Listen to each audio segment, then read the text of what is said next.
And welcome back to Who Would Win. Today's Who Would Win comes to us from Liam T, who asked the question, who would win in a fight, Spawn or Nemesis from Resident Evil?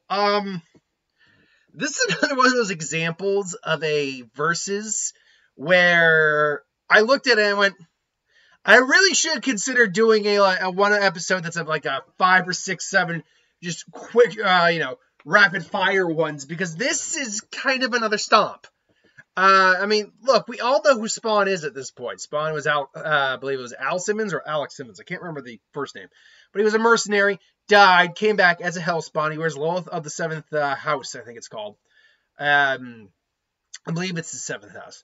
Which is basically like a demonic version of the Venom symbiote. Can shapeshift, morph, do many different things, create spikes. He can fly, teleport, meld into shadows. He's super durable, super strong, has enhanced regeneration. He can feed off the evil of others. He can cast God knows how many versions of magic. He knows many different forms of spell, including mind control, necromancy, elemental manipulation, soul manipulation. And that's not even getting to the god tier levels of power Spawn has had over the years. Nemesis from Resident Evil. I mean, what is there really to say about this? It's a bioengineered being, and is a major antagonist in Resident Evil series games. In terms of physically what this creature brings, superhuman strength, great. Skilled combatant. They are skilled, capable of using weapons. He does have a healing factor, which, despite the fact that Tyrant hosts already possess regenerative abilities due to the T-virus enhanced metabolism, the parasite with the Nemesis has further boosted his regenerative abilities through its excretions. Even though these regenerative abilities are still much inferior to G-virus regenerative properties, they are still superior to any other Tyrant's regenerative healing, even more than the T-00. When Nemesis receives too much damage to properly regenerate from, the power limiter coat is destroyed. His regenerative abilities begin mutating him so as to develop adaptations in response to physical traumas. The mutations later on afford him natural weapons. Natural weapons consist of numerous spear-like tentacles that can tear through any human. By his third form, he has mutated too much and lost most, if not all, of his regenerative prowess and humanoid visage, but developed powers to spit out acid. Great. He's got a tentacle regeneration, grab targets from a distance, skilled combatant, near human intelligence, but weaknesses include uncontrollable mutations. Nemesis' weakness is the special parasite that makes it superior, the net parasite, since its mutagenic qualities weaken its combative effectiveness as mutations continue. Mutations also made it forget its programming commands instead of resort to a tyrant-like behavior. This is its biggest weakness. But again, none of that really matters, because A, magic doesn't really exist in the Resident Evil world.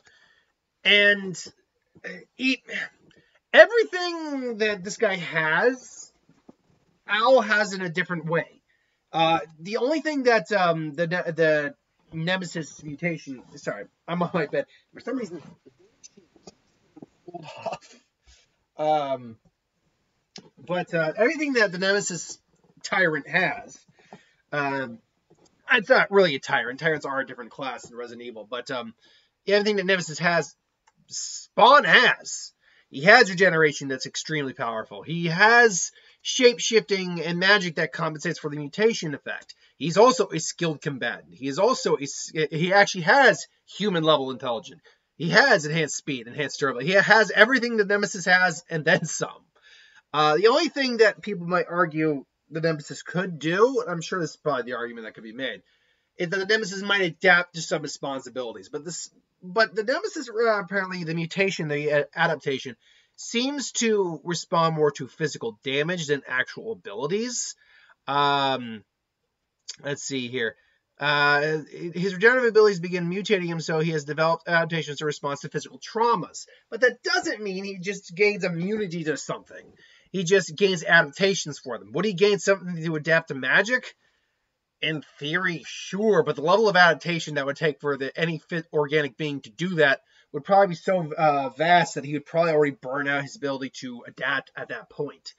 And the level of magic that Spawn possesses is to the point where, and just, supernatural abilities are to the point that Nemesis would not be able to keep up. So this would be one of those guys that, because I know there's plenty of characters, but I know there's like a cyber gorilla who's interesting. I know there are characters in a similar vein to Nemesis in Spawn, and they are villains of Spawn, but Spawn would ultimately be able to overcome someone like this without a huge amount of difficulty. So yeah, my mind would be on Spawn. But what do you think in the comments below? Let me know. Until then, thanks for watching. Hope you enjoyed. I'll see you next time.